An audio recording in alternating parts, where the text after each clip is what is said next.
banyak banget masalah yang bisa kita lewatin dengan sikap-sikap yang dalam tanda petik santai. Banyak banget konflik yang bisa kita lalui justru dengan sikap-sikap santai kita. Kalau semua konflik kita lalui dengan sikap-sikap panik, dengan sikap-sikap berlebihan, maka kayaknya ada kalanya konflik yang kita dapetin itu efeknya lebih besar dan bertambah rumit dengan sikap kita sendiri. Bisa konflik dengan orang tua, konfliknya mungkin salah paham atau udah agak kurang nyambung nih antara kita dengan orang tua. Orang tua punya angle kita juga punya pola pikir kita sendiri. Gak nyambung, gak usah masalah yang rumit, masalah milih jurusan aja kadang-kadang gak nyambung nih antara kita sama orang tua. Apalagi milih jodoh, itu kan pasti paling berat kan ya. Susah banget ngelawan dua hal yang sama-sama sakral. Satu, perasaan cinta, kan sakral banget tuh. Kedua lagi, perasaan orang tua. Ini konflik yang luar biasa nih. Gimana ngehadapin yang kayak gini-gini tapi dengan sikap yang tidak menambah masalah. Kalaupun tidak mengurangi, minimal tidak menambah masalah. Gimana kita tetap bisa santai, woles dalam kondisi-kondisi yang sulit kayak konflik tadi. Atau juga mungkin bagi yang udah nikah, walaupun di sini sedikit kayaknya, konflik sama pasangan. Memangnya selalu konflik itu bisa kita lalui ketika saling bersih tegang? Memangnya konflik itu selalu bisa kita lalui dengan berdebat? Walaupun ada kalanya debat itu bisa memperbaiki keadaan, memperjelas situasi, atau minimal klarifikasi terhadap hal-hal yang mungkin tidak diketahui. Tapi lebih banyaknya justru masalah-masalah pribadi dilalui itu bukan dengan berdebat, justru dengan diam. Bukan dengan berdebat, justru dengan mendoakan di dalam doa masing-masing. Bukan dengan debat, justru dengan muhasabah diri, dengan menenangkan diri. Sehingga Nabi kan mengajarkan kalau kita marah, berdiri suruh duduk. Bukan berdiri suruh lari kan ya, berdiri suruh duduk. Atau dalam keadaan marah disuruh berwudu. Ini tips-tips teknis yang nilainya sebetulnya sama aja. Berusaha untuk menenangkan diri dan melewati suatu masalah itu bukan dengan kepanikan, bukan dengan emosi yang membara. Nah, bisa nggak kita ngelalui hal-hal yang kayak gini? Atau dengan teman yang sama-sama sedang bersaing ngecengin seseorang yang sangat istimewa. Bisa nggak fair play lah ya? Gimana caranya? Apalagi beda sekolah. Bisa nggak dengan sikap woles kita menghindari tawuran? Dengan sikap woles kita nggak ada lagi perang antar kampus atau antar sekolah. Ini semuanya diajarkan oleh Al-Quran, walaupun dengan contoh kasus yang berbeda-beda. Bahkan yang diangkat oleh Al-Quran, kasusnya lebih berat loh dari konflik atau masalah yang kita hadapi. Termasuk yang dicontohkan Nabi di dalam keluarga beliau. Saya sering banget ngisahin kisah keluarga Nabi di mana sikap woles Nabi itu justru nyelesain masalah sama istrinya. Kadang kita berpikir ketika ada konflik antara kita dengan seseorang, sikap tegas kita, sikap keras kita, sikap belak-belakan kita itu bisa mengklirkan masalah. Tapi seringkali ternyata justru memperunyam masalah. Gimana harusnya? Masa saya diam aja? Kadang diam itulah penyelesaiannya.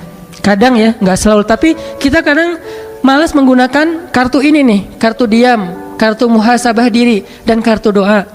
Begitu ada masalah sama seseorang, kita diam, kita wudhu, terus kita sholat, habis sholat kita doain dia. Sebutin namanya.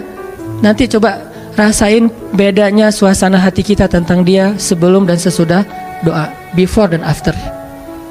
Mungkin selama ini karena kenapa kita agak susah untuk recovery, susah untuk bisa nyaman lagi dengan orang yang punya konflik sama kita. Mungkin kita nggak pernah nyebutin nama dia di dalam doa kita. Hanya doa untuk diri sendiri doang nih. Ya Allah sabarkan saya, sabarkan saya. Coba ditambah, ya Allah sabarkan saya, ya Allah sayangi saudara saya Fulan bin Fulan, mungkin dia nggak sengaja, maafin dia. Kalau dia benar, maafin saya. Sebutin namanya, lalu coba rasain bedanya perasaan kita tentang dia before dan after kita berdoa dengan nama itu. Kadang kartu ini bisa benar-benar menyelesaikan masalah kita secara amazing, secara ajaib, yang kita nggak pernah mikir gitu bisa selesai. Dan Nabi mencontohkan buat kita gimana Wallace itu benar-benar bisa menyelesaikan masalah, terutama masalah-masalah yang hubungannya dengan pribadi. Beda lagi nanti kalau masalah negara, masalah agama kan setiap urusan itu ada sikapnya. Tapi kalau dalam masalah pribadi saya kira sikap Wallace ini paling dominan yang harus kita sering gunain. Contoh yang saya pernah cerita Wallace-nya Nabi kepada istri-istri beliau, salah satunya kepada Aisyah. Pas Aisyah cemburu. Ketika Aisyah lagi cemburu, marah-marah, terus minta diantarkan ke rumah Abu Bakar kan? Nabi cuma bilang ya udah saya antarin ya, malah mau dianterin. Aisyah juga mau bilang enggak, bingung gitu, karena keluar rumah sendiri mungkin malam-malam agak susah, mending dianterin sama suami. Ya udah deh, dalam keadaan marah Aisyah pun berkomunikasi sama Nabi. Ya udah saya anterin ya, ya udah nggak apa-apa, tapi marah gitu, dianterin. Naik ke atas kuda, Nabi memberikan lututnya sebagai pijakan bagi Aisyah dalam keadaan marah. Apakah Nabi tidak marah? Mungkin Nabi juga marah, mungkin Nabi juga tersinggung dengan sikap Aisyah, tapi tetap bisa ngejaga emosinya dengan sangat Wallace. Nabi jongkok, terus meletakkan lututnya di depan Aisyah, tangannya diberikan. Coba gimana cewek teh digituin? Apa nggak kelepek-kelepek ya? Lagi mana nih Aisyah? Mau naik sendiri ke atas kuda susah, mau pakai bangku nyari-nyari dulu. Ya udah deh, apa yang ada di depan ya udah pegangan tangan. Sentuhan itu menurut beberapa penelitian memberikan efek luar biasa secara psikis kan ya.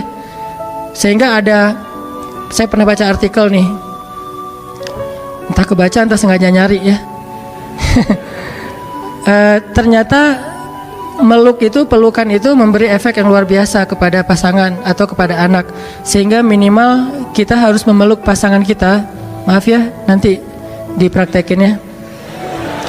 Minimal dalam sehari kita memeluk pasangan kita 20 detik minimal. Dan saya mah kayaknya lebih dah itu mah. Minimal 20 detik.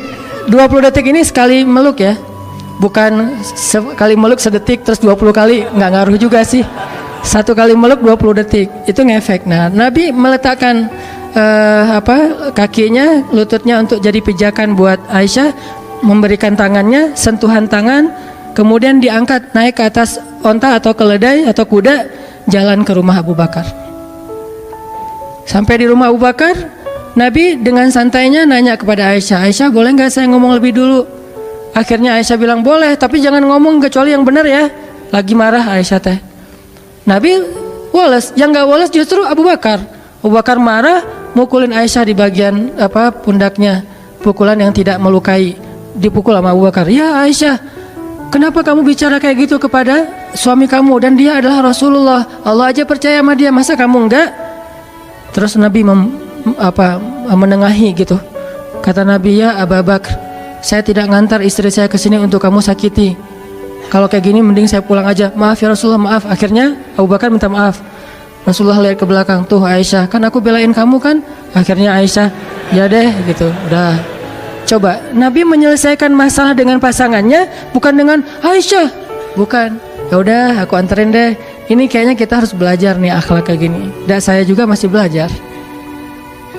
Kalau teman-teman nggak apa-apa kalau nggak belajar, karena juga nggak tahu praktekin ke siapa kan. Nanti aja deh belajarnya. Sekarang dengerin aja dulu. Susah nih hilang dari tema ini. Tuh Wallace menyelesaikan masalah. Gimana caranya hidup dengan cita rasa Louis Armstrong tadi misalnya, dalam tanda petik gitu. Walaupun kadang butuh cita rasa sepultura gitu, ketika kita lagi dalam keadaan semangat pengen sukses apa segala macam, butuh rushing kayak gitu. Tapi ini dalam kondisi yang sulit, dalam kondisi yang tertekan, dalam kondisi konflik, kadang memang Louis Armstrong itu menjadi cara buat kita menyelesaikan masalah. Ibarat orang lagi sakit kepala, kadang bukan minum obat yang pahit obatnya, tapi tidur. Dia tidur, selesai. Ketika orang lapar, kadang-kadang bukan makan nasi, tetapi ketemu teman bisa hilang laparnya. Teman TTM. Nah, ini semuanya masuk dalam materi tentang gimana punya sifat yang wikor. Wikor itu atau sakinatun wakor. Gimana itu? Contohnya dalam sholat. Nabi mengajarkan kita tentang woles justru dengan praktek sholat.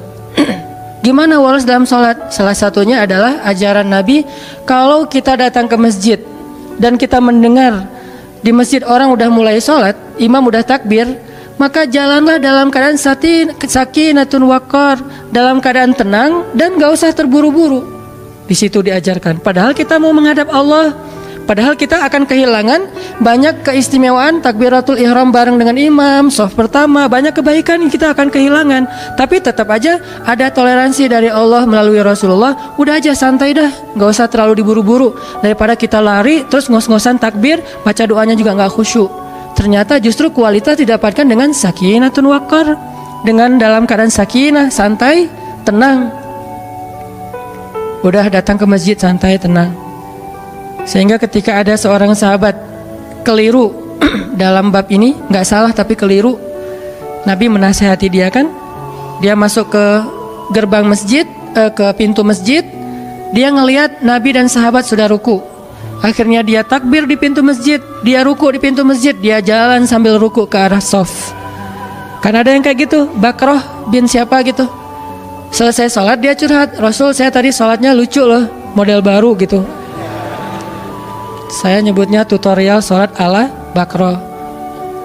Gimana tutorial sholat ala kamu? Saya sholatnya tadi rukunya di pintu masjid, terus sambil ruku sambil jalan karena takut ketinggalan rakaat pertama. Ini juga dalil bagi sebagian ulama bahwa ruku itu masuk dalam rakaat pertama. Tapi sebagian yang lain berpendapat berbeda. Masing-masing punya mazhab lah. Kita respect dengan semua mazhab. Nah, Nabi ngasih tahu, ya udah besok-besok jangan gitu lagi ya. Coba. Nabi juga ngasih taunya woles. Woles tapi nyelesain masalah, bukan woles diam pasif ya. Woles tapi nyelesain masalah, nggak marah-marah. Apaan kamu nih sholat kok dibuat-buat, kan saya nggak pernah ngajarin, dasar bid'ah. Nggak pernah Nabi ngomong kayak gitu. Santai aja ngomongnya tuh. Nggak usah tarik deh gitu ya. Biasa aja, nggak usah nyolot kalau bahasa anak ini mah. Ternyata Nabi juga nggak nyolot dalam masalah-masalah sepele kayak gini. Nabi cuma bilang, ya udah besok-besok jangan diulang ya. Kalimat inilah yang membuat para sahabat para ulama beda pendapat. Ada yang bilang, oh berarti itu nggak boleh. Jadi harus ditambah 1 rakaat, nggak boleh kayak gitu. Ada yang bilang, oh itu boleh, cuman makruh. Buktinya Nabi mengatakan, ya udah besok-besok jangan diulang. Seandainya nggak sah, pasti Nabi suruh ulang. Jadi beda pendapat di antara ulama. Yang jelas teksnya mah kurang lebih Nabi itu woles banget menyelesaikan masalah.